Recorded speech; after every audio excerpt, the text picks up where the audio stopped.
In the 1990s, the Philippine Navy was a forgotten force. It sailed with rusty patrol boats, no real missiles, no modern submarines, a fleet closer to a coast guard than a navy. Against its powerful neighbors, it had almost no deterrence. The West Philippine Sea became a symbol of humiliation. Ships bullied, fishermen chased, sovereignty challenged. For many Filipinos, the Navy was a painful reminder of what the country could not protect. But fast forward to 2025, and the picture is startling. Global firepower now ranks the Philippine Navy 30th in fleet strength and 33rd in total tonnage, the strongest it has ever been in its history. This is no longer just about ships. It is about pride, about deterrence, and about national survival. So how did a once-forgotten fleet suddenly climb into the world's top tiers? Picture sleek new frigates firing missiles across the sea, fast attack craft prowling coastal waters, BrahMos missile batteries guarding the shoreline like steel guardians. If you live anywhere near the South China Sea, these upgrades could shape the very future of your freedom. In the next few minutes, we'll trace how the Philippine Navy rose from weakness to strength, and why 2025 marks a turning point the world can no longer ignore. For decades, the Philippine Navy was a fleet left behind by time.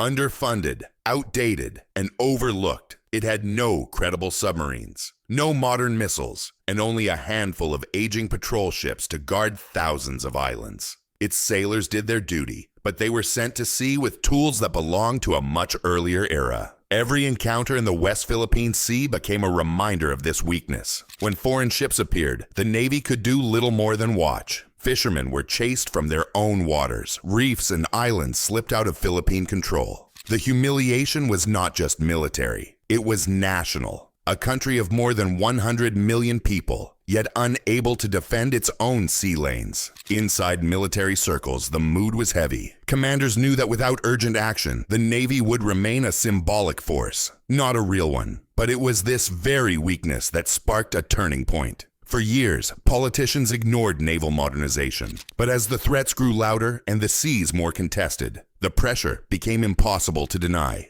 The Navy's outdated patrol force was no longer just a budget issue. It was a direct threat to the nation's survival. What was the first step in turning a symbolic fleet into a force that could truly deter? By 2019, the first cracks of change began to appear. For decades, the Philippine Navy had no real way to fight enemy submarines. If a foreign submarine slipped into its waters, the fleet was blind and helpless. But that year, a vital layer of power returned. The Navy received new AW-159 Wildcat helicopters, equipped with state-of-the-art sensors and torpedoes. For the first time in years, Philippine pilots could drop Blue Shark torpedoes into the sea, capable of chasing down hostile subs hiding below. It was a quiet but powerful upgrade. Suddenly, enemy submarines could no longer prowl with complete freedom. The balance in the West Philippine Sea shifted, even if only slightly. To ordinary citizens, these helicopters looked like sleek new machines. But to the Navy, they were much more. They were the return of a lost ability, the ability to hunt what cannot be seen. It was proof that the Navy was no longer standing still. Piece by piece, it was climbing back into the modern age. Still, this was only the beginning. Anti-submarine warfare was essential, but it was just one part of the puzzle. A Navy without modern warships could never truly project power. And so the next step was clear. The Philippines needed ships that could fight, survive, and stand tall against the fleets of the region. ASW alone wasn't enough. The real test was still to come. So what about modern warships? By 2020, the Philippine Navy finally took a leap into the 21st century. Two brand new Jose Rizal-class frigates sailed into service. Sleek, modern, and deadly compared to the aging patrol boats of the past. For the first time, the Philippines had true frigates, not just coastal defenders. And they came armed with something the Navy had never carried before: long-range missiles. From South Korea, the ships received the powerful Sea Star anti-ship missiles. Suddenly, the Navy could strike not just in sight of the coast, but far out across the sea. One launch could sink an enemy warship well beyond the horizon. This was a new kind of deterrence. No longer would the Philippine fleet have to simply watch intruders sail by. Now, it had the reach to answer. For ordinary citizens, the sight of these sleek ships felt like a new era. They were more than gray hulls. They were symbols that the Philippines was finally taking its defense seriously. The frigates proved that the Navy was no longer just a symbolic force. It was building tools to fight, to protect, and to stand in contested waters. Yet even as the frigates brought power to the high seas, one challenge remained. What about the places closer to home? The shallow littorals, the reefs, and the crowded coastlines where threats often begin. Who would guard those waters where frigates could not always go? If the frigates gave the Philippines power on the open seas, the years 2022 to 2024 brought teeth to its crowded littorals. In this short window, the Navy received 8 brand-new Acero-class fast attack craft, built on the Israeli Shaldag Mk5 design. At first glance, they looked small, just compact, speedy boats hugging the coastline. But their weapons told a different story. Each one carried the deadly Rafael Spike NLOS and ER missiles. These missiles could strike enemy ships from miles away, guided with pinpoint accuracy. For the first time, Philippine waters bristled with fast, nimble attack craft. Together they formed a fast attack pack.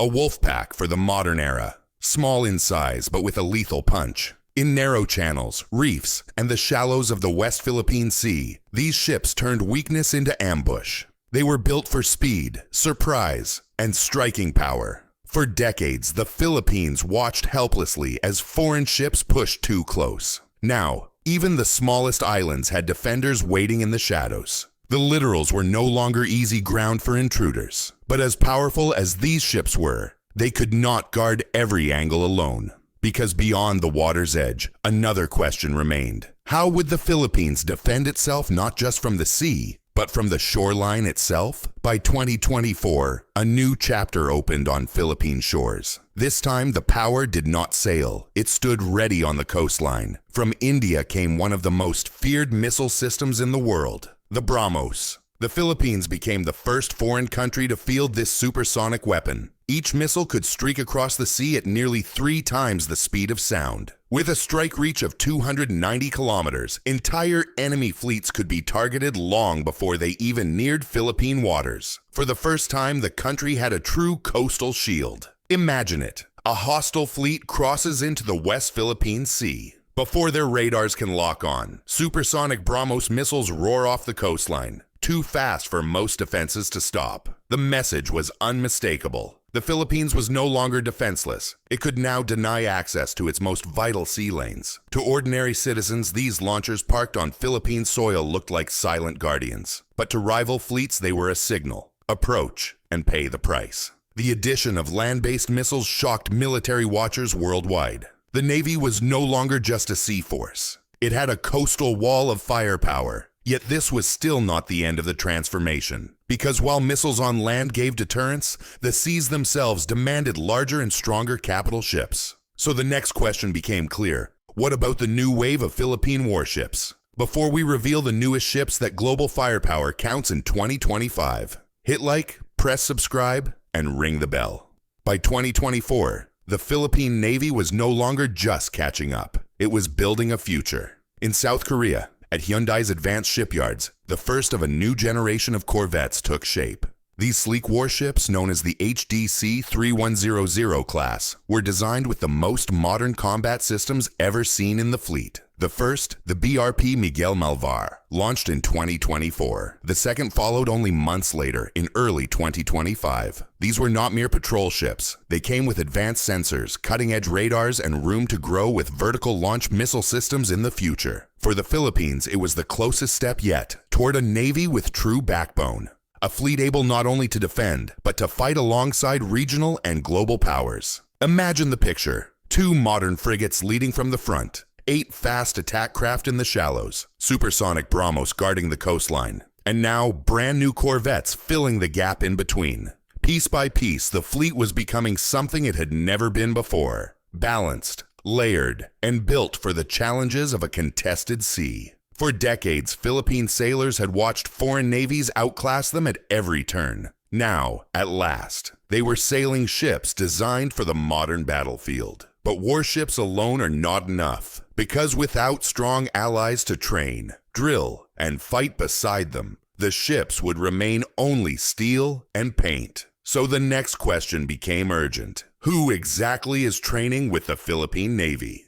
By 2024, the Philippine Navy was no longer training alone. It was stepping into the world's most powerful alliances. The annual Balakatan exercises with the United States grew larger than ever before. And for the first time, a new partner joined, Japan. This was more than just a photo op. It was a show of real deterrence. On Philippine soil, U.S. Marines rolled out their new NMESIS coastal strike systems. Side by side, Philippine forces drilled with their own BrahMos launchers, practicing coordinated strikes that could shut down entire sea lanes. It was the kind of training that turned weapons into true power. A missile is only steel until a crew knows how to fire it under pressure. Now, Philippine crews drilled shoulder to shoulder with American and Japanese forces, learning to fight as one team. From the coastlines to the skies to the seas, the message was clear. If the Philippines was attacked, it would not stand alone. For ordinary Filipinos, these drills meant more than tactics. They meant that the country's new weapons were not just sitting in depots. They were active, practiced, and ready to defend in real conflict.